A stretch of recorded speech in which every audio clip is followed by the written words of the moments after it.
Previously, I'd outlined how the Camino Francés had been traditionally broken up. Apart from SJPDP to Burgos is known as the body. In an almost army-style initiation, the body undergoes a dehumanising stripping of itself and what you think it's capable of. My body was at the point of breaking. I'd set the goal of reaching Burgos and making decisions on what I would change. My feet were in pain from the start, and each day over the last 12, I'd assumed that the fitness I would be gaining would make things easier. It hadn't yet. The day began somewhat bitterly. The bed at my previous albergue was so comfortable that it engulfed me, almost as if it was calling me to quit and stay. I resisted.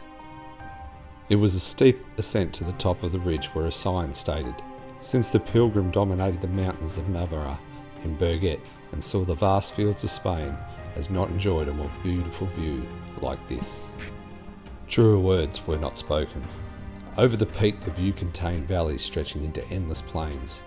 Burgos marked the end of the hills for a while, and this day was only 18 kilometres, but about 2/3 of my normal day.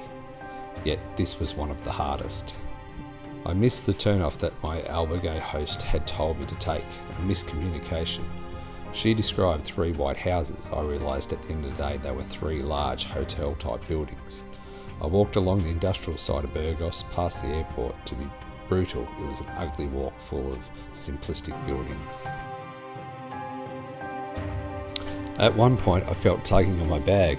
I turned to find my young Spanish friends zipping it up, the Camino Familiar looking after each other.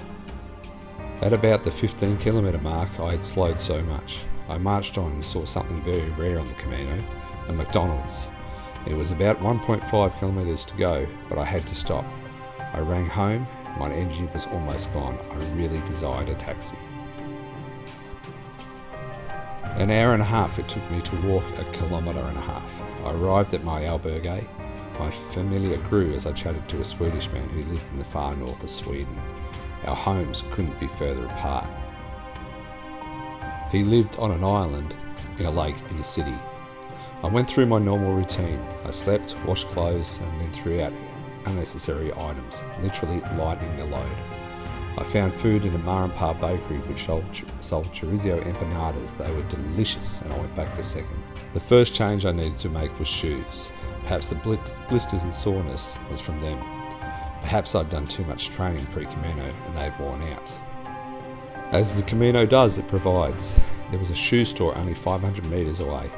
I walked in and had already decided that my priority was comfort. Just a pair of running shoes I was used to, Asics. There was one pair and they looked perfect. The assistant said, "Unfortunately, we only have them in one size." It was my size. It was a risk going with running shoes, but I was about to enter the Meseta and a phase that was very flat. I also bought a belt. The only reason that is of interest is that the assistant didn't understand what a belt was. Me trying to mime it was not the most graceful thing. A pharmacy was nearby. Where I'm from, we call painkillers by their company name, Panadol and Nurofen. I asked for them. The pharmacist was confused until she said ibuprofen, which I smiled.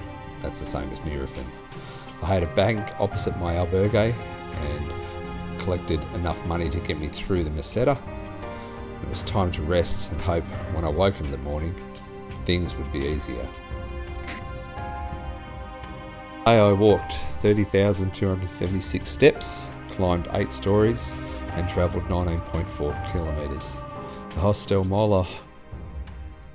Burgos, it crammed people into the rooms. However, it had all the facilities you want. It was more of a hotel than an albergue and definitely more commercial.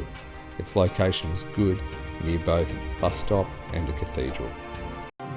I'm not sure what's happened, but I would certainly recommend people researching the alternate route into Burgos. Don't follow the arrows, go to the left and go through the parkland rather than going through the industrial estate.